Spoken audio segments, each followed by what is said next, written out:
Sean bienvenidas y bienvenidos. A nombre de la Autoridad Educativa Federal en la Ciudad de México, me permito darles la más cordial bienvenida a este espacio. Se agradece a toda la comunidad escolar, directivos, madres, padres de familia y tutores. Mi nombre es Miguel Ángel Granados Hernández y tendré el placer de acompañarlos en esta sesión virtual relativa al eje 4, Organización del Colectivo Escolar, de la Guía Operativa para la Organización y Funcionamiento de los Servicios de Educación Básica, Especial y para adultos de escuelas públicas en la Ciudad de México. Ahora bien, para adentrarnos a su contenido, contaremos con la valiosa presencia de nuestros especialistas de la Autoridad Educativa Federal, Daniel Inostroza Borrego, Ricardo López Millán e Ichel Vega Blanco. Asimismo, contamos con la distinguida participación de las intérpretes de lenguas de señas mexicanas, Erika Gabriela Díaz de Castro Brieño y Bárbara Artemisa Villavicencio Barquín. Muchas gracias. Antes de continuar con nuestra plática virtual, les comento que estaremos recibiendo sus preguntas o dudas derivadas de esta plática virtual a través del chat. Con gusto, al final de las intervenciones de nuestros especialistas, estarán dando respuesta a todas las inquietudes que nos hagan favor de mandar. Sin más, daremos paso a cederle la palabra al especialista Daniel Inostroza Borrego. El tema que abordará es servicios y modalidades educativas. Adelante, por favor.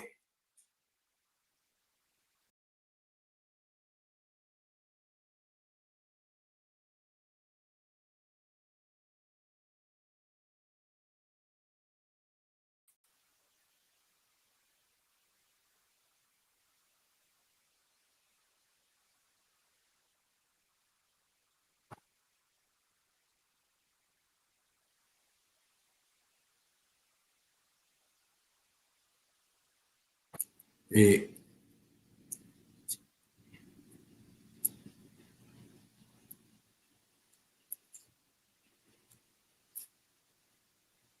que tenemos aquí un pequeño problemita con el audio del maestro Daniel. ¿Ya está, Miguel? Ok, perfecto.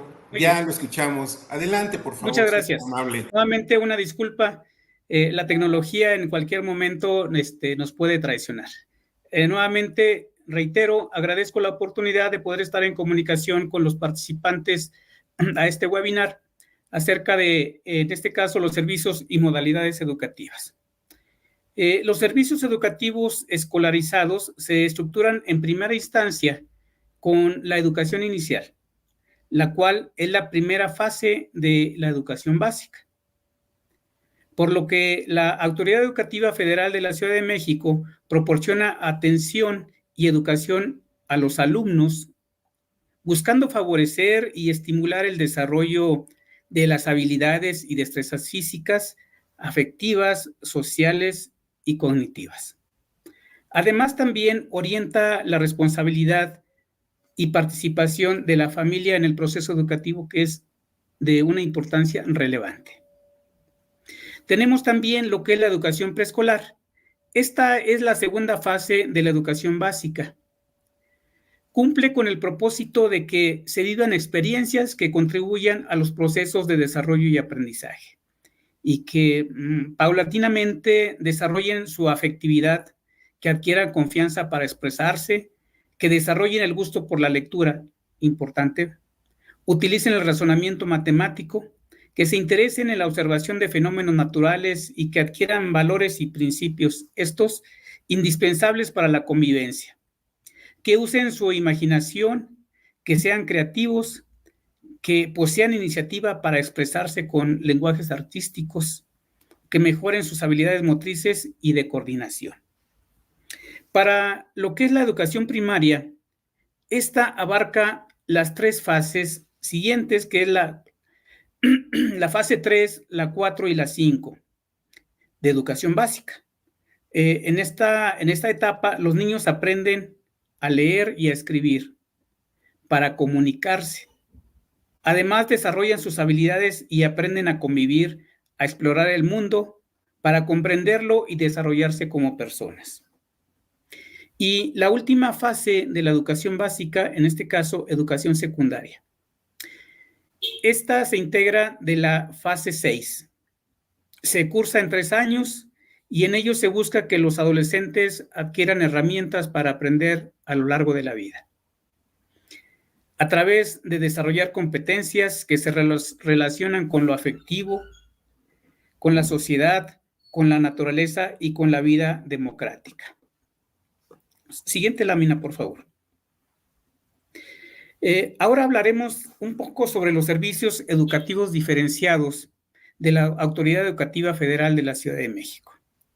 Con el propósito de que se brinde atención educativa pertinente, diferenciada, la AFCM, a través de la Dirección General de Operación de Servicios Educativos, la DGOCE, ofrece los siguientes servicios.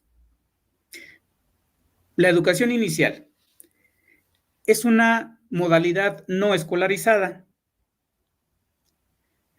La modalidad de educación inicial tiene como objeto favorecer el desarrollo integral de los niños que van de la edad de los 0 a los 3 años. Esto mediante el desarrollo de competencias de las madres, de los padres de familia, de los tutores y los cuidadores, para que les permita enriquecer sus prácticas de crianza en zonas vulnerables, a través de la intervención de agentes educativos responsables de organizar y de dar seguimiento a las acciones de orientación y acompañamiento a las familias. Tenemos ahora lo que es la educación primaria. La educación primaria tiene ciertas modalidades que abordamos a continuación. En primera instancia tenemos las escuelas primarias nocturnas y o centros de educación extraescolar, también conocidos como CEDEX. Esto es un servicio educativo para jóvenes de 15 años en adelante, con el propósito de que concluyan la educación primaria en 6 años o menos. Tenemos otra modalidad, en este caso de primaria, que son los internados y escuelas de participación social. Este servicio educativo se dirige principalmente a la población infantil que se encuentra en una situación de desventaja. Esto puede ser ocasionado por la desintegración familiar, por condiciones de marginalidad, entre otras.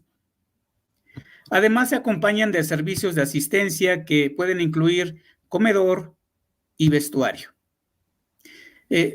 Solamente en los internados es donde se cuenta con dormitorios para estos educandos.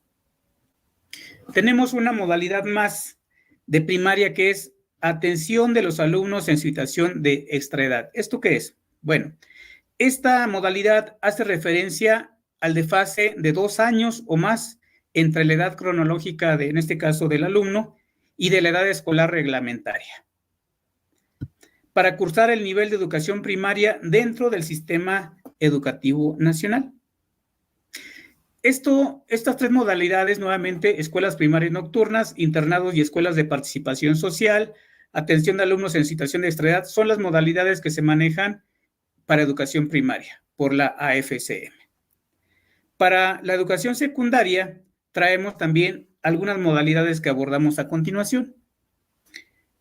Primero tenemos lo que es telesecundaria. Este servicio escolarizado para alumnos que van de 12 a los 16 años, y esto resalta con el apoyo de tecnología para la comunicación. Tenemos también otra modalidad que es secundaria para trabajadores en 3 semestres. Este servicio semiescolarizado es para jóvenes que trabajan, que van de los 15 años o más, y que por alguna razón o motivo no han iniciado o concluido la educación secundaria. Traemos otra modalidad que es centros de educación extraescolar, mejor conocidos como CEDEX. Este servicio es para jóvenes de 15 años en adelante, que por algún motivo no han concluido la primaria o la secundaria. Traemos una modalidad más que es el Sistema de Educación a Distancia, también conocido como SEA. Este también es un servicio semiescolarizado que se oferta a alumnos que van de 15 años o más. Esto es en jornadas sabatinas y esto con el propósito de que puedan concluir la educación secundaria. Y traemos una modalidad muy especial que es, en este caso, es el Centro Nacional de Desarrollo de Talentos Deportivos y Alto Rendimiento, también conocido como CENAR. Esto es un instituto educativo de carácter integral, el cual está integrado por un equipo multidisciplinario de especialistas en un desarrollo académico. Especialistas médicos, psicólogos, administrativos y especialistas deportivos, que todos ellos trabajan en conjunto para monitorear el entrenamiento diario de los talentos y deportes de alto rendimiento. Dentro de este complejo deportivo, la Autoridad Educativa Federal de la Ciudad de México ofrece el servicio de educación secundaria para este tipo de alumnos. Y esto se resalta, estos alumnos son de todo el país, pero también es importante mencionar que estos alumnos son seleccionados por el CENAR. Tenemos también lo que es el Centro de Innovación Tecnológica Educativa, que es el conocido también como CITE. Este es un servicio para apoyar en la asesoría y la capacitación de los coordinadores de actividades tecnológicas. Estamos hablando de docentes. En este caso, personal docente y maestros de aulas de medios de escuelas secundarias técnicas y en las distintas actividades de educación tecnológica que se llevan a cabo en los planteles de esta modalidad. Gracias. Nos vemos en una siguiente intervención. Sería todo. Muchas gracias. Muchas gracias, Daniel, por tu participación y por la información tan importante que nos acabas de proporcionar. Ahora bien, procedo a cederle la palabra a nuestra especialista, Ischel Vega Blanco, que nos hablará de la organización escolar. Por favor, adelante. Gracias, Miguel. Buenas tardes a todos. Cuando hablamos de organización escolar, está contemplado también entender cómo funcionan cada uno de los servicios que en los planteles se ofrecen. Primero, tiene que ver con cómo se asignan los grados y los grupos. Para esto, el director del plantel, en coordinación con su subdirector de gestión, son quienes se organizan para poder asignar los grados y los grupos a los docentes y con ello cubrir el servicio educativo. Esto también tiene una implicación en la carga horaria y aquí tenemos un mínimo de horas a cubrir anuales.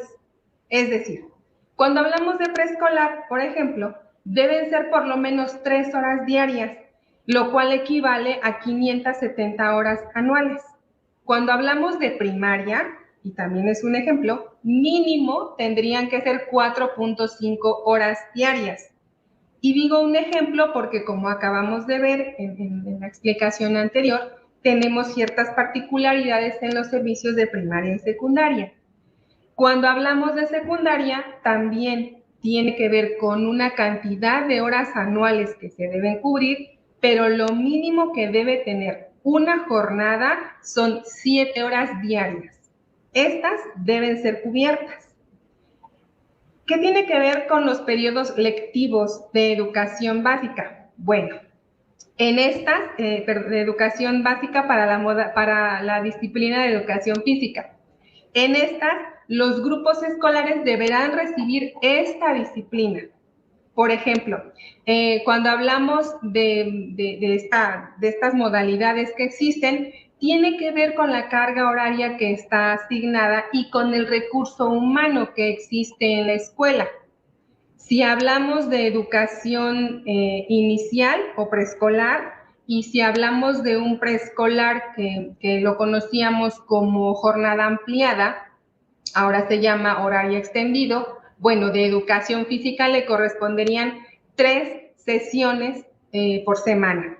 Si hablamos de un preescolar con justamente horario extendido, pero además con ingesta, aquí corresponden 5 sesiones. Si hablamos de una escuela primaria de jornada regular y horario extendido que no tiene ingesta, aquí serían 4 sesiones semanales. Es interesante que podamos leer muy a detalle la guía operativa para poder identificar qué tipo de carga horaria con referencia a educación física les tocaría a nuestros pequeños. De hecho, lo que acabamos de mencionar es un ejemplo. La que sigue, por favor. Gracias. Cuando hablamos de la disciplina de inglés, también hay ciertas particularidades. ¿Por qué razón? Bueno, porque preescolar tiene asignadas 3 sesiones para tercer grado. Estas sesiones, cada una va a durar 50 minutos. Cuando hablamos de primaria, también tiene asignadas 3 sesiones por semana, 50 minutos o 2 sesiones de 1 hora con 15 minutos para cada una. Y cuando hablamos de secundaria, entonces los alumnos estarían recibiendo 3 sesiones por semana. De ahí que volvemos a invitarlos a revisar con más detenimiento la guía operativa para identificar esta carga horaria de la disciplina de inglés que le correspondería a nuestros pequeños. En el numeral 68 de este ámbito de organización escolar, habla sobre la conformación de los grupos. La meta es clara, brindar la mejor atención a la población escolar. Para ello, los grupos se van a conformar revisando todas las condiciones de infraestructura, la accesibilidad, la capacidad, las instalaciones, y con ello las autoridades educativas, directores y subdirectores establecerán el mínimo y el máximo de capacidad que tendríamos para cada uno de los espacios, para cada una de las aulas, en aras de ofrecer el mejor servicio educativo en las mejores condiciones. El numeral 69 hace referencia a los horarios del servicio educativo y nuevamente, con base en lo que revisamos con el maestro Daniel hace un momento, hay ciertas características de estos horarios. Si hablamos de un jardín de niños en turno matutino, estaría con un horario de 8:30 a 12:30. Un turno vespertino, por ejemplo, sería de 2 de la tarde a 6.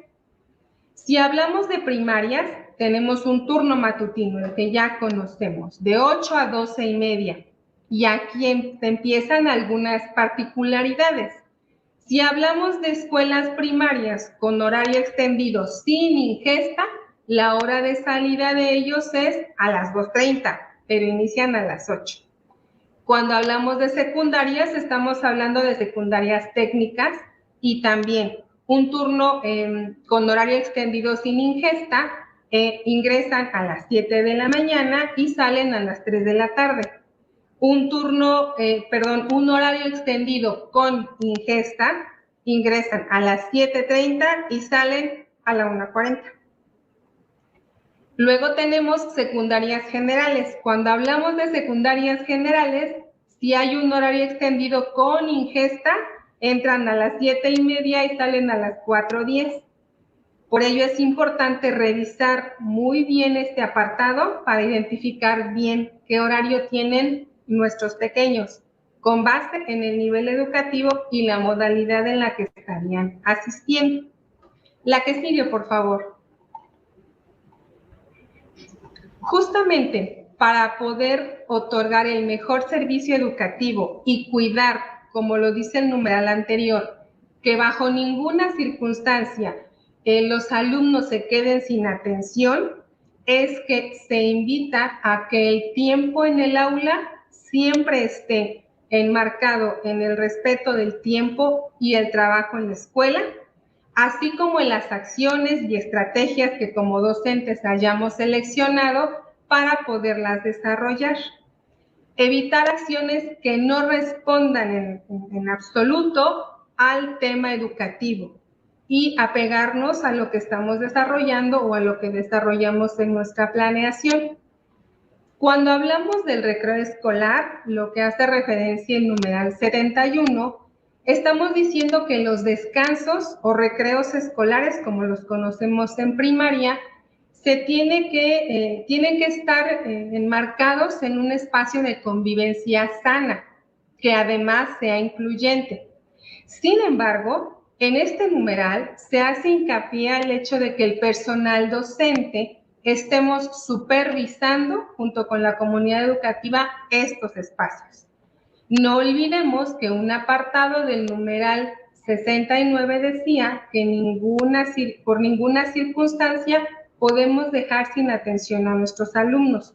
Por lo tanto, en el recreo escolar es indispensable que estemos muy atentos a este tiempo y que la convivencia sana e incluyente esté presente en este espacio. La que sigue, por favor. Gracias. Cuando hablamos del servicio de alimentación de planteles, estamos hablando de que existen planteles que cuentan con este espacio para que los alumnos tomen algún alimento. Esto implica varias cosas. Primero, que se verifique con toda la normatividad existente, que se alinee, que cumpla con los requerimientos. Debe de exhibirse el menú, se tiene que realizar una consulta entre los alumnos, me parece que el documento dice que en el mes de febrero, para conocer la opinión de qué es lo que nos pueden comentar con respecto a lo que están consumiendo en estos espacios de alimentos.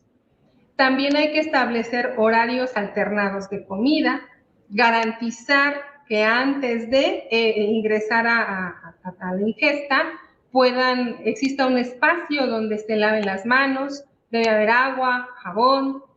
También se debe garantizar la limpieza y desinfección en los lugares donde los alumnos están consumiendo sus alimentos.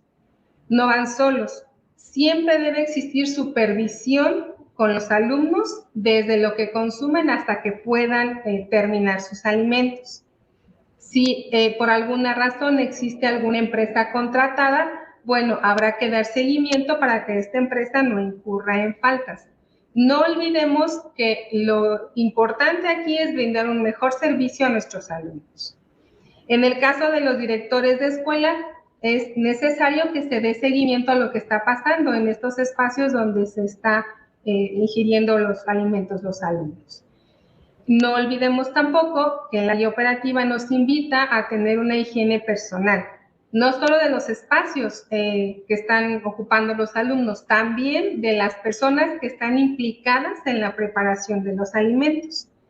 Y bueno, hay que verificar que todo lo que consuman esté en un estado saludable, ¿sí?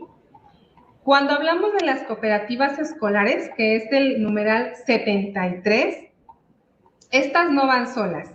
Siempre hay elementos reglamentarios que dirigen cómo deben actuar, cómo deben funcionar, cómo se desarrollan y también tiene que ver con la preparación de sus alimentos y cómo van a ser transparentes todas las acciones que estén desarrollando. La guía operativa, en su página 84, menciona que el director del plantel, junto con algunos representantes de los colectivos escolares, deberán presentar comprobantes de todos los gastos correspondientes a fin de hacer transparentes esta rendición de cuentas que se tiene. Y bueno, también hace referencia al hecho de que los colectivos escolares pueden proponer algunos gastos que se pueden realizar con estos ingresos, ¿no? Entonces, habrá que tener muy en cuenta que de manera específica el numeral 73 nos menciona cómo funcionan las cooperativas escolares. La que sigue, por favor. El numeral 74 hace alusión al manejo de las aportaciones voluntarias. Y nuevamente nos invitan a tener ese momento de transparencia y para efectos de rendir cuentas, demostrar qué tipo de gastos se han hecho, cómo, quién cobra, qué se hace con esos recursos, qué se va a comprar, qué se va a reparar, en fin. El manejo de las aportaciones voluntarias, sabemos como colectivos escolares que es importante porque ayuda a obtener muchos recursos, muchos objetos que se utilizan en escuelas, a hacer mejoras o reparaciones. Sin embargo, es necesario tener específico cuidado, pues las aportaciones voluntarias deben estar justificadas, deben estar con un seguimiento muy puntual y bajo vigilancia de todas las autoridades implicadas, ¿sí? Por lo tanto, las autoridades educativas en el ámbito de su competencia van a establecer los mecanismos que regulen el destino y la aplicación de estos recursos o donaciones o estas cuotas voluntarias. No pueden quedarse así nada más sin transparentar ese recurso. Cuando hablamos del numeral 75, que hace alusión a la telefonía, al uso de la telefonía del plantel, bueno, cuando se cuenta con este recurso, se utiliza únicamente para tratar asuntos del servicio y algunos casos de emergencia. Entonces, se necesita tener muy claro que es para uso específico de emergencias, que ojalá no sucedan, pero para asuntos propios del plantel. Por lo tanto, en este numeral, me parece que en la página 86, dice que queda prohibido cualquier grabación dentro de una instalación perteneciente a la Autoridad Educativa Federal, grabar y difundir sin previa autorización de uso de imagen y voz. Esto para efectos de una cosa, no olvidemos que estamos ofreciendo un servicio educativo y por lo tanto está dirigido a los alumnos y tiene que ver con su seguridad. Cuando hablamos del numeral 76, que tiene que ver con la impartición de clases particulares, bueno, aquí el personal docente de supervisión y dirección deberá abstenerse en todo momento de impartir clases particulares, ya sea de manera remunerada, directa o indirecta a los alumnos. Eso no puede suceder. Nuestra guía operativa nos dice que está totalmente negado, no debemos abstenernos de eso, entonces no podemos evitar recordarlo. La que sigue, por favor.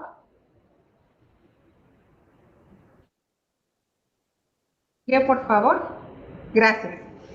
Cuando hablamos en el numeral 77 de formación docente por alguna instancia particular, bueno, aquí las autoridades educativas deben abstenerse de promover o realizar talleres o cursos, sesiones presenciales o en línea de actualización o capacitación, así como de algunas actividades artísticas y culturales que involucren a personas o empresas particulares que impliquen un costo, ¿sale? Este numeral nos hace referencia a esto y bueno, tiene que ver con el hecho de no vamos a poder hacer uso de estos recursos. En el caso del 78, el numeral habla de los parientes consanguíneos. Y bueno, este hace referencia a que debe abstenerse los supervisores escolares, directores o personal de mando de desempeñar su función teniendo bajo sus órdenes a un cónyuge, a un pariente consanguíneo, incluso aquí nos dice que por afinidad hasta el 4º grado, o parientes civiles o terceros con los que se tengan relaciones profesionales o laborales. Habrá que tener cuidado con eso.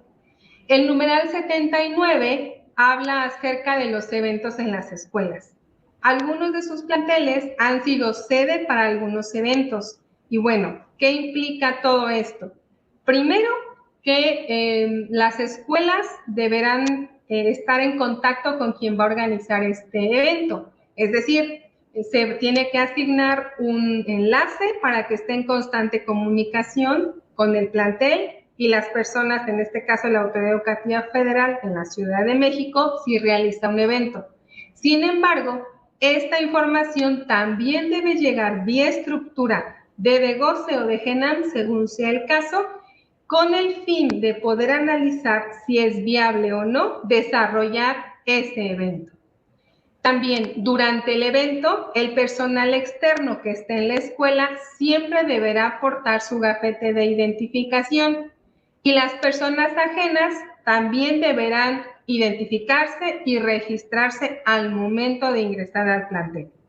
Después del evento, bueno, pues el enlace asignado deberá coordinar todo el retiro de lo que se haya instalado para dejar el plantel en las condiciones en las que nos fue prestado para dicho evento. La que sigue, por favor.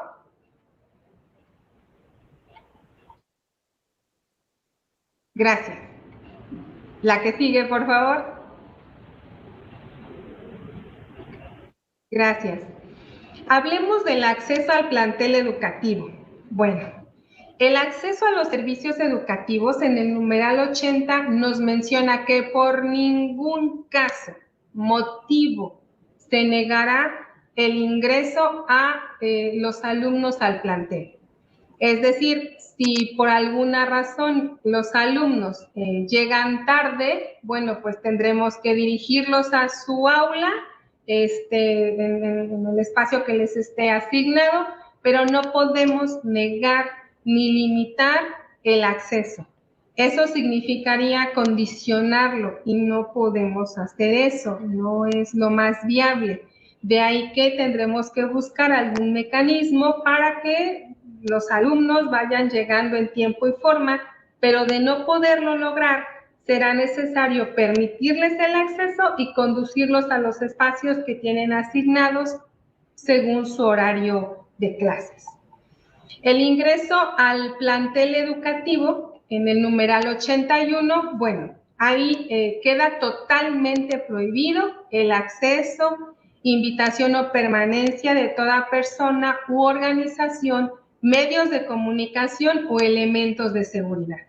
No pueden ingresar y, bueno, habrá, incluso en el numeral 81, en la página 88, hace mención sobre el hecho de que si existiera alguna excepción, bueno, en aquellos casos se tendría que justificar, pero en realidad queda totalmente prohibido.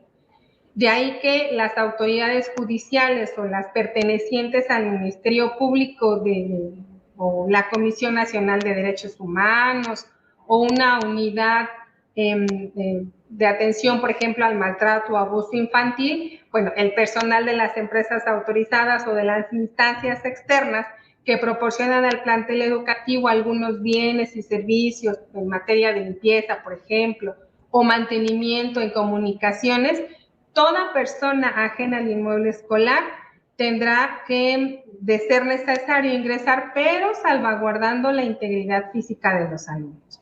Entonces, de entrada, no pueden pasar. Si fuera necesario, no perdamos de vista que es necesario salvaguardar la integridad de nuestros alumnos. Cuando hablamos del numeral 82, tiene que ver con una representación sindical. Bueno, en el acceso al plantel únicamente se puede hacer previa identificación del representante sindical con un documento, acreditación, autorización de quién es, y bueno, lo hará exclusivamente para los fines que tenga su documento o su credencial. Solo podrán realizar sus actividades de orientación y acompañamiento sin interrumpir o suspender el servicio educativo, ¿vale? No está negado, pero tiene sus particularidades. Cuando hablamos del ingreso y entrega de alumnos en el plantel de educación básica en cualquiera de sus modalidades, que es el numeral 83, tiene que ver con cómo vamos a establecer esas condiciones para que los alumnos sean entregados. La que sigue, por favor. Y aquí tenemos implicados varios protocolos, pero no quisiera pasar por alto un apartado que viene en la guía operativa, en la página, ahorita les digo cuál, no recuerdo cuál es. Permítanme, por favor, le voy a leer. El documento, el texto está tal cual en esta presentación. Los integrantes del Consejo Técnico, el Comité de Protección Civil y de Seguridad y la mesa directiva realizarán una reunión informativa en la que se comuniquen los mecanismos. ¿Cuáles? Los mecanismos por los cuales se retira a un alumno. Sí se puede, pero hay que ser muy cuidadosos con este retiro. Por eso hay un protocolo para el ingreso y entrega de alumnos en la educación básica. ¿Qué implica este protocolo? Que exista un expediente de cada alumno y este expediente debe tener documentos actualizados. Cuando los alumnos ingresan a la escuela, el director de la escuela, con el apoyo de todo el colectivo o el colectivo asignado, van a garantizar esos mecanismos o estrategias que les permitan el acceso y el tránsito de todo el alumno, aun cuando lleguen tarde, lo que comentábamos hace un rato. Los alumnos que se retiren acompañados, aquí es muy específica la nota. El subdirector de gestión de la escuela es quien genera un documento debidamente firmado en el que padre, madre, tutor o algún adulto responsable de este menor autoriza o manifiesta la autorización de que el alumno sea retirado. En el expediente del alumno o de los alumnos se recomienda que existan mínimo 3 personas registradas que puedan retirar a este alumno. Los alumnos que se retiran solos también requerimos un documento que diga que nos avale que el alumno se puede retirar solo. ¿Pueden salir antes? Sí, se llama aviso para salida anticipada. Y eso también es un escrito dirigido al director del plantel, firmado por madre, padre, tutor o adulto responsable de este menor, donde señala la causa del por qué estaría saliendo de manera anticipada, así como la persona a la que se le va a entregar al alumno o la persona que va a retirar al alumno, y aquí se anexa su identificación. Sí se puede, pero es necesario cumplir con todos estos mecanismos de seguridad. No olvidemos que necesitamos salvaguardar, o una de las tareas es salvaguardar la integridad de los alumnos. Entonces, dar seguimiento a esto implica tener la evidencia del ingreso o retiro de estos alumnos. La que sigue, por favor. Hay un procedimiento para canalizar a los alumnos a las autoridades competentes del gobierno de la Ciudad de México. Y aquí establece que debe haber una reunión con madre, padre, tutor o adulto responsable de este menor. Y bueno, hay que respetar varias cosas. Si se requiere informar, hay que respetar el horario de entrega de los alumnos de acuerdo con la jornada escolar, establecer compromisos con el adulto o el padre, madre o tutor, y firmarlos para que esta corresponsabilidad se dé con los padres de familia respecto a la importancia que tiene el hecho de estar atento a sus hijos, no solo para recuperarlos o recogerlos porque salen temprano, sino para estos procedimientos de canalización. También hay un protocolo en esta guía operativa para casos de ausencia o extravío y de alumnos no localizados. Y en el protocolo de búsqueda, pues de entrada empieza con la identificación escolar, si es que ahí está. Por eso es muy importante el pase de lista.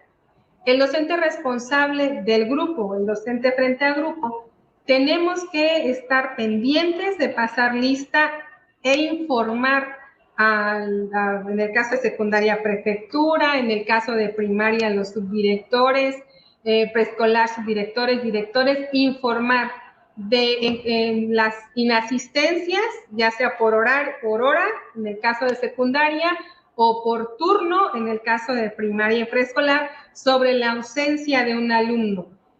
Entonces, la escuela pues comunica a la madre, padre, tutor o adulto responsable de este menor sobre la inasistencia de este pequeño, para entonces proceder a informar y pues a hacerlo conducente. Entonces, esta parte, mientras los alumnos estén en nuestra jornada de escolar, es necesario este pase de lista porque, insisto, nos ayuda o nos orilla a informar cuando hay una inasistencia y estar al tanto de lo que sucede con nuestros alumnos en tanto estén con nosotros en jornada escolar. La que sigue, por favor. Cuando hablamos de identificación oficial, que empieza desde el ingreso a la escuela, por ejemplo, los alumnos de todos los niveles, de todas las modalidades educativas, deberán portar la credencial escolar. Incluso el personal de la escuela deberá portar su identificación y estar siempre a la vista. Cuando existen visitas, pues estas visitas también tienen que registrarse. Algunas escuelas tienen la posibilidad de otorgar un gafete que dice visita, lo tenemos que portar y mantenerlo siempre a la vista. Esto para efectos de identificarnos y estar al tanto de qué sucede con nuestros alumnos en patio, en pasillo, donde se estén moviendo. Uniforme escolar. El numeral 85 hace referencia a que en caso de que la asamblea se ponga o tome el acuerdo de que este uniforme sea de uso diario, bueno, tendrán que establecer criterios de escudos, distintivos y color. Sin embargo, el uso del uniforme, el numeral 85 de la guía operativa, nos maneja que no es de carácter obligatorio, pero sí es opcional que la asamblea pueda tomar acuerdo y lo utilicen los alumnos. Cuando hablamos de los útiles, esta guía operativa menciona en su numeral 86, tus útiles son reútiles, y hace alusión al hecho de promover en la comunidad educativa y en nuestros alumnos la cultura del cuidado y aprovechamiento de todos los recursos naturales que tenemos. Esto implica dar un buen uso a nuestros libros, dar un buen uso a nuestros cuadernos, a los lápices, bolígrafos, todo lo que ocupamos en aras de que, si pueden ser útiles para los siguientes ciclos escolares o para los siguientes periodos, poder utilizarlos. Se busca cuidar, promover este cuidado en lo que estamos ocupando. La que sigue, por favor. Puntualidad escolar. Bueno, tiene que ver con el hecho de que todos los alumnos de todos los niveles, en todas las modalidades, ingresen puntualmente al plantel en cada uno de los horarios establecidos.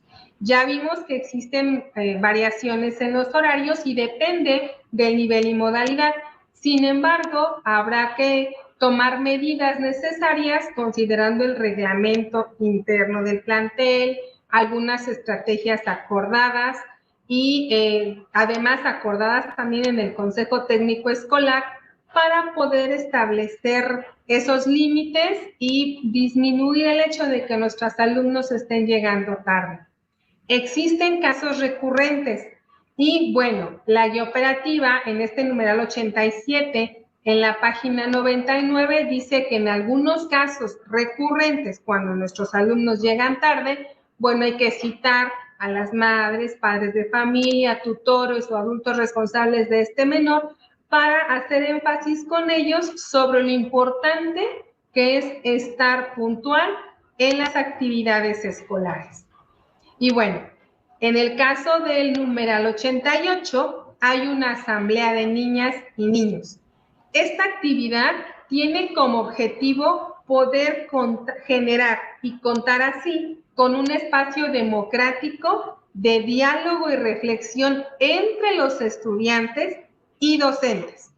Se busca fortalecer el bienestar de la comunidad escolar a través del diálogo, la plática, la discusión de temas de interés, para poder poner en práctica estas habilidades que están relacionadas con la expresión, la escucha activa y el respeto a los demás. De ahí que estas asambleas cumplan un papel interesante en nuestra jornada escolar. Y bueno, el último de los numerales de este apartado, organización escolar, se llama Sociedad de Alumnos. En todas las escuelas secundarias al inicio del ciclo escolar se conforma esta sociedad. La conformación de las sociedades de alumnos es una oportunidad para que se puedan promover ejercicios democráticos. De ahí que el procedimiento siempre tendrá que ajustarse a lo establecido por la autoridad escolar correspondiente. Pues bien, esto compete a organización escolar. Gracias. Muchas gracias, Ischel, por tus valiosos comentarios y precisiones tan importantes para nuestra comunidad escolar que debemos conocer y tomar en cuenta. Es muy importante, por ejemplo, el ingreso y entrega de alumnos en planteles, todos los protocolos que nos mencionen. Y bueno, ahora bien, cedo la palabra también a nuestro especialista, Ricardo López Millán, que va a abordar el tema de actividades cívicas. Adelante, por favor. Muchas gracias a todos por la oportunidad. Es verdaderamente una oportunidad muy valiosa tener a nuestra disposición una guía operativa que de pronto nos da la impresión de que la escuela ha cambiado mucho. Ha cambiado de muchas maneras en la medida en que sus prácticas, la forma en que se organiza, la forma en que vive su día a día, responde a retos, la sociedad ha cambiado, hemos cambiado mucho y la escuela también se está organizando. Ahora toca el punto de abordar las actividades cívicas. Las actividades cívicas en el marco contemporáneo de nuestra Ciudad de México, en la Autoridad Educativa Federal de la Ciudad de México, tiene la resignificación ante la responsabilidad de responder a la propuesta de la nueva escuela mexicana. Hemos acudido a ceremonias cívicas, pero ahora desde la nueva escuela mexicana recuperamos su dimensión formativa. Y en ese contexto las ceremonias cívicas tienen el lugar importante en el cual nuestros niños, nuestros jóvenes se apropian de sus símbolos patrios, de sus símbolos nacionales. Se rinde homenaje a la bandera nacional los lunes al inicio de las labores escolares, así como al final y al inicio y al final del curso, al interior del plantel educativo. El centro es este lugar desde el que ahora la comunidad ahora se incorpora y trata de caminar con nosotros nuevos rumbos. Se debe cumplir, por supuesto, con la ley sobre el escudo, la bandera y el himno nacionales. El himno nacional se interpretará como lo establece coro, primera estrofa y coro. Si las condiciones ambientales no lo permitieran, la realización de las ceremonias cívicas al aire libre, los docentes podrán recuperar la información de las efemérides dentro de su salón de clase mediante trabajo de equipo, lectura de la biografía del personaje de la semana, investigación de los eventos históricos relevantes del país, la ciudad, la comunidad. Por la importancia en el contexto formativo comunitario, las actividades que los alumnos realicen en las ceremonias cívicas serán organizadas y orientadas por el personal directivo y los docentes frente a grupo, con la participación de toda la comunidad escolar, incluido el personal docente especialista. Se recomienda que madres, padres de familia y tutores presentes participen en las ceremonias, entonando también nuestro himno nacional, el canto a la bandera y realizando el saludo a la misma. También se debe cuidar que no duren más de 40 minutos y por supuesto el principio de inclusión, favoreciendo como hoy nos están haciendo el gentil auxilio en nuestras intérpretes de lengua de señas mexicano y otras estrategias que sea necesario, a quienes por cierto agradecemos mucho su valiosa contribución. Siguiente. Respecto de la integración de las escoltas, y qué importante es cuántos mitos, cuántas expectativas, cuántos sueños hay en los niños, en los padres, en la comunidad respecto de las escoltas. También aquí está procurando la Autoridad Educativa Federal en la Ciudad de México una divisa formativa. y tiene que ver igualmente con el nivel de desarrollo de nuestros estudiantes. Se darán a conocer la integración de las escoltas al inicio del ciclo escolar y estará a cargo del director del plantel educativo de conformidad con los siguientes criterios básicos. En preescolar formarán parte todos los alumnos de tercer grado de manera rotativa a lo largo del ciclo escolar. En primaria se implementarán dos modalidades, escolta oficial y escolta rotativa. Para mayor información, acudir, por supuesto, a la guía operativa. En este ejercicio de divulgación estamos tratando de compartir los aspectos más importantes, pero el detalle fino se encuentra en el documento y esta es una gran invitación a compartirlo, a discutirlo, a vivificarlo, a enfrentar los retos con mucha creatividad desde el marco de la autonomía profesional docente, pero cuidando la norma. Para secundaria, se elegirá a los alumnos de tercer grado que hayan obtenido los mejores promedios académicos en segundo grado, considerando su trayectoria escolar desde primero. En secundaria técnica y efecto de motivar a los alumnos destacados en su trayectoria escolar, podrán participar todos los alumnos de los 3 grados. En el CAM, la escolta será integrada con base en las habilidades y nivel de compromiso de los alumnos. Siguiente, por favor. Respecto de los recursos tecnológicos, se utilizarán las plataformas o sistemas informáticos que las autoridades educativas pongan a su disposición, incluyendo el CIEWeb y demás recursos provistos por el sitio web de la Autoridad Educativa Federal en la Ciudad de México y el correo electrónico, con la finalidad de optimizar la información generada y descargar el trabajo administrativo. Se procurará y promoverá asimismo el empleo de las tecnologías de información y comunicación como medio para el fortalecimiento técnico-pedagógico en los procesos de enseñanza-aprendizaje y administrativos. De igual manera, intercambio, revisión, resguardo o análisis de datos de interés escolar o educativo, evitando la generación de documentos impresos toda vez que sea posible. Siguiente, por favor. Asimismo, ante la responsabilidad de formar a nuestros estudiantes en civismo y seguridad digitales, se recomiendan las siguientes medidas. 1. Delimitar, por supuesto, pedagógicamente, como nos ha recordado la maestra Excel, el respecto de las líneas telefónicas que ahora también vienen en formato celular, el tiempo y uso de los dispositivos digitales. 2. La totalidad de la comunidad escolar mantiene y cuida los dispositivos tecnológicos. 3. La comunidad respeta y no agrede en el marco de la convivencia digital. 4. Enseña a navegar por Internet de forma segura, de acuerdo con la edad y las orientaciones recibidas por sus docentes y la comunidad escolar. 5. Se fomenta el pensamiento crítico y reflexivo al navegar por Internet, enfatizando el autocuidado y la responsabilidad.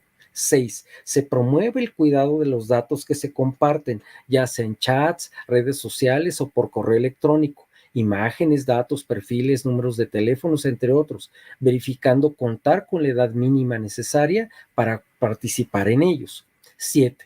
Mantener el derecho a la privacidad de la información personal de los integrantes de la comunidad y que no sea difundida por la red. Y en relación, seguimos, con el manejo de información y documentación oficial, es responsabilidad del director del plantel educativo acatar las indicaciones que la Autoridad Educativa Federal en la Ciudad de México instruya en materia de manejo y confidencialidad de todo tipo de información y documentación oficial. Debe dar a conocer a todo el personal la carpeta única de información y sus anexos respectivos, instrumentos de operación que son de observancia y aplicación obligatoria. La autoridad educativa cuenta asimismo con un programa institucional de protección de datos personales. Por último, la ventanilla única de información es un instrumento de comunicación institucional para difundir e instruir de manera eficaz a las comunidades educativas acerca de los asuntos en los que su participación es fundamental e imprescindible para el desarrollo de los procesos educativos. Suele orientar en el marco de de tanta información que nos llega por redes sociales o por otras vías, por el Facebook o algo así, no hay como la ventanilla única de información que nos orienta y nos dice qué es lo que debemos hacer a las comunidades educativas. Por último, la transparencia y acceso a la información pública. La información en posesión de la Autoridad Educativa Federal de la Ciudad de México, que se requiera a través de una solicitud de acceso a la información, deberá ser puesta a disposición de la persona solicitante de acuerdo con las formalidades establecidas en la Ley Federal de Transparencia y Acceso a la Información Pública, de cuya gestión es responsable la Unidad de Transparencia ex profeso que tiene nuestra Autoridad Educativa Federal en la Ciudad de México. Muchas gracias por su atenta escucha y devuelvo la palabra al maestro Miguel. Muchas gracias, maestro Ricardo, por las precisiones que nos acaba de comentar. Finalmente, cedo la palabra a nuestro especialista Daniel Inostroza Borrego, que nos va a hablar de la red de bibliotecas públicas. Adelante, por favor.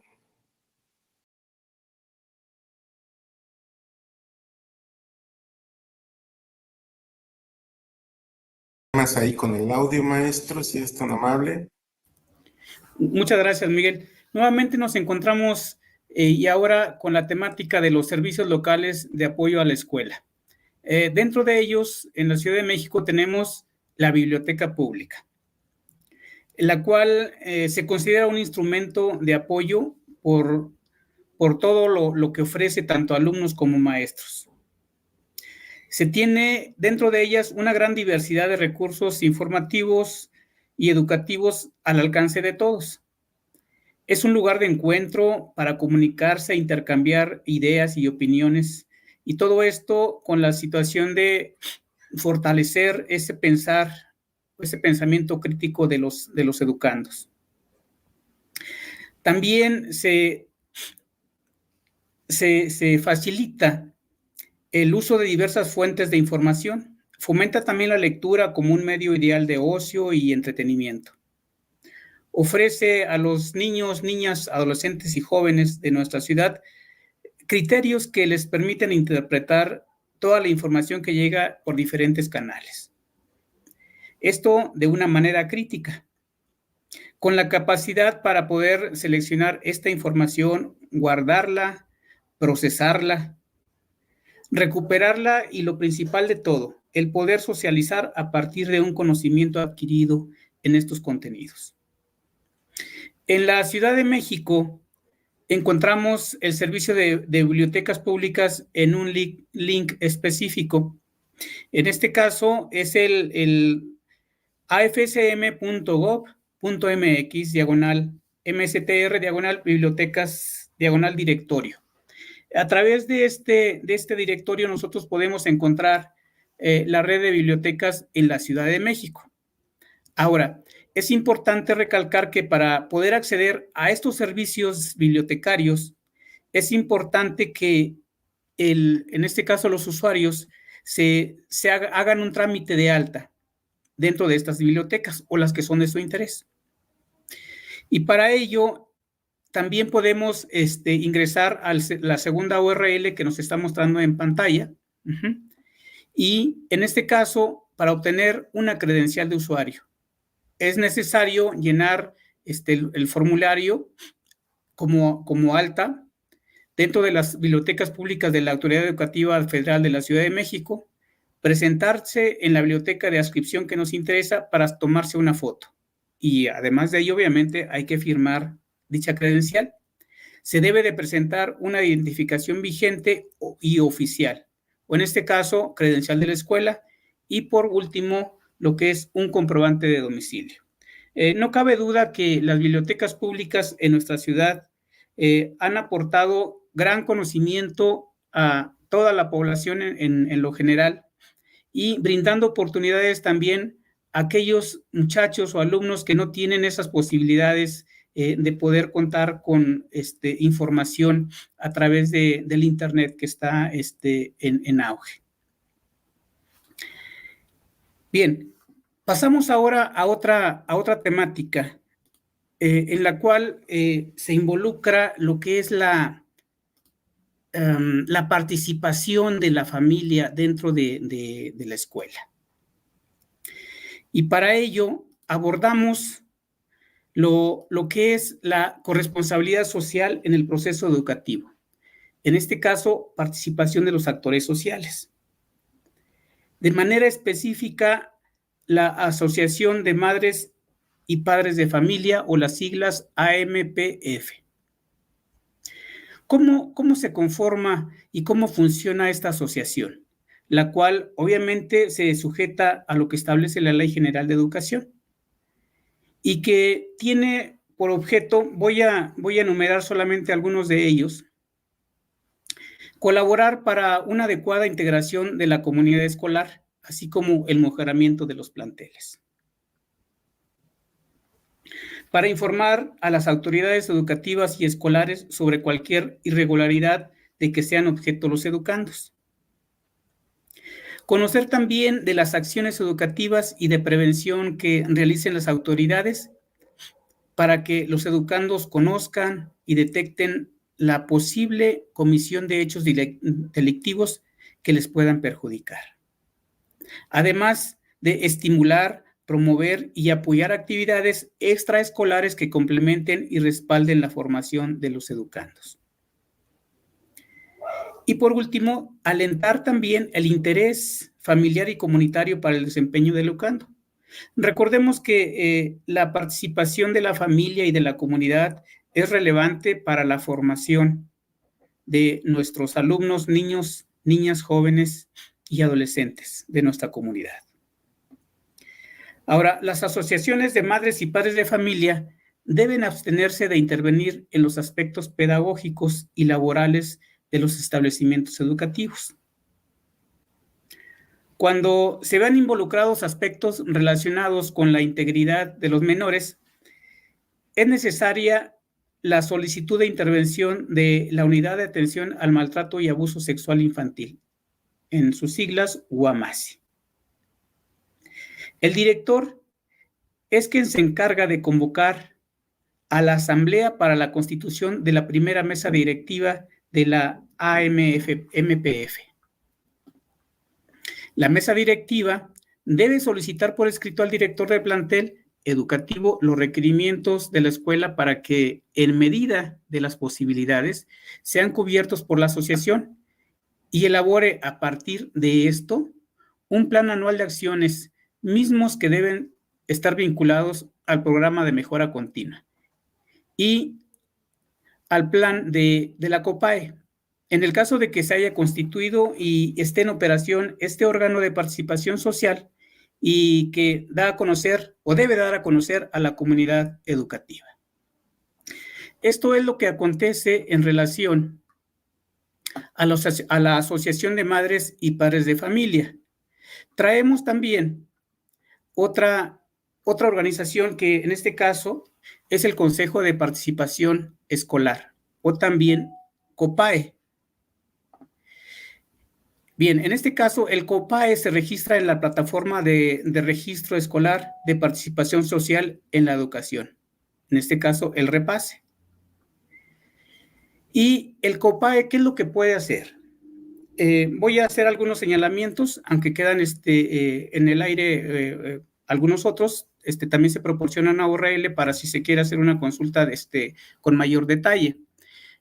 Puede proponer estímulos y reconocimientos de carácter social a los alumnos, docentes, directivos y empleados de la escuela que propicien la vinculación con la comunidad, con independencia de los que se prevean en la Ley General del Sistema para la Carrera de los Maestros y los Maestros, o la OSICA. Puede contribuir también a reducir las condiciones sociales adversas que influyen en la educación a través de proponer acciones específicas para su atención. Puede también promover cooperativas con la participación de la comunidad educativa y, en este caso, las cuales tienen un compromiso para fomentar estilos de vida saludables en la alimentación, en este caso, de los educandos. La COPAE debe abstenerse de intervenir en los aspectos laborales, pedagógicos y administrativos del personal de los centros educativos. Y no debe de participar en cuestiones ni políticas ni religiosas.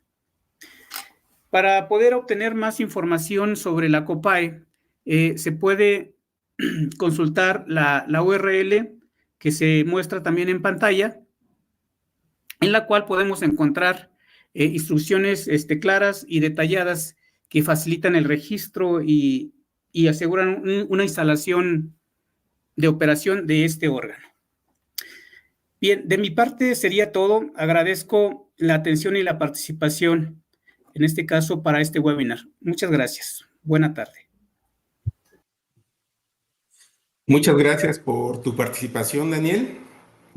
Muy importante que nos hagas del conocimiento lo que nos acabas de exponer. Ahora bien, en seguimiento a esta plática, compartiremos algunas de las preguntas realizadas por parte del público presente a través del chat y en el que pediré de favor sean atendidas por parte de los ponentes. Gracias. Una pregunta para Ischel, por favor, si es tan amable. Dice, ¿qué sucede con el servicio de UDEI que no están presentes durante toda la jornada escolar y en ocasiones atienden a más de 2 planteles? Gracias. Leí la pregunta y me llamó la atención. Sugiero, por favor, revisar la página 73, el numeral 68 de la guía operativa. En este caso dice que para efectos de UDEI, ellos atenderán una población de 120 estudiantes, y ahí hace una acotación sin ser limitativo, y deberán tomar en cuenta la población que es prioridad, aquella que está en una situación de riesgo de exclusión o aquella que enfrenta VAP, y tomar en cuenta la particularidad de cada uno de los casos para poder sistematizar la intervención que obviamente a partir de UDEI es especializada. Para ello se tiene que contemplar el uso de estrategias diversificadas y demás. Entonces, habría que revisar este numeral muy bien, así como las funciones determinadas para el personal de UDEI, pues en otro apartado de este mismo numeral hace referencia a la atención de los alumnos y las necesidades del servicio. Entonces, sí habría que ser mucho más cuidadosos. ¿Qué sucede si no están presentes durante toda la jornada? Me parece que con base en la guía operativa se atiende a los alumnos asignados o al plantel asignado con base en su horario que está asignado a ese plantel o a cada uno de los planteles que estaría atendiendo. Ok, muchas gracias, Ischel, por tu amable respuesta. Ahora bien, si nos puede ayudar Daniel para otra pregunta, y dice así. ¿Y las secundarias para trabajadores de 3 años, dónde entran? No sé si está más o menos clara la pregunta. Ok, gracias, Miguel. Bien, en este caso, recordemos que las secundarias para trabajadores están de manera específica para personas mayores de 15 años y tienen diferentes modalidades. Podemos encontrar también diferentes turnos y obviamente aquí, en referencia al interés de la persona, puede encontrar diferentes lapsos de tiempo para poder terminar esta educación secundaria. Es importante también el mencionar que tenemos una URL, que en este caso es el Directorio de Escuelas de Educación Básica de la Ciudad de México, donde puede consultar todas las escuelas de educación básica para trabajadores y ahí poder en su momento concertar con cualquiera de ellas para hacer una consulta de manera directa. Ok, muchas gracias, Ricardo. Bueno, ahora, maestro Daniel, perdóneme. Ahora para el maestro Ricardo, otra pregunta dice, Es en referencia a la disciplina de inglés. ¿Quién realiza el horario del especialista? Dice, porque el directivo no permite las clases de inglés desde la primera hora, desde las primeras horas de la jornada. Ok, es muy interesante esta pregunta porque tiene que ver con las funciones del personal directivo. Y el personal directivo, por supuesto que está en el plantel, en principio con el director la responsabilidad, pero cuando cuenta con estas figuras como el subdirector de gestión o el subdirector académico, se auxilia de ellos. A la letra, lo que dice en nuestro numeral, estamos en la página 285 de la guía operativa.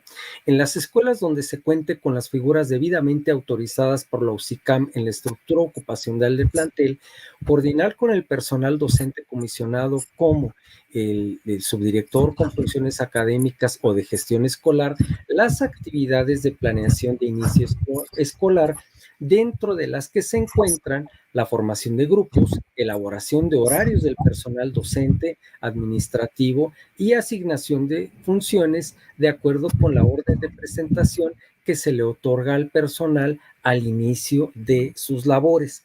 Y aquí tiene un poco el peso psicopedagógico el establecimiento de horarios. Ahora estamos organizados por campos formativos, ahora estamos organizados por lenguas, también tiene que ver con la carga horaria que el docente de la disciplina de inglés si tiene en más o en un plantel, pero tratan sobre todo los directivos de que en las primeras horas, que es cuando los muchachos llegan, cuando nuestros estudiantes llegan un poco más frescos y más despiertos a la actividad, aquellas disciplinas como matemática sean un poco atendidas al principio y se van combinando después con las otras disciplinas o con los otros campos formativos. Ahora, inglés forma parte del campo, de un campo formativo vinculado con lengua, y por lo mismo hay ahora un poco también de prevalencia en cómo se integra y se incorpora en los proyectos y cómo van trabajando. Pero no es que haya de ninguna manera un lineamiento que lo impida, tiene que ver con la lógica psicopedagógica, con cuestiones de orden laboral, complejas, en las cuales una situación así pudiera parecer que aconteciera.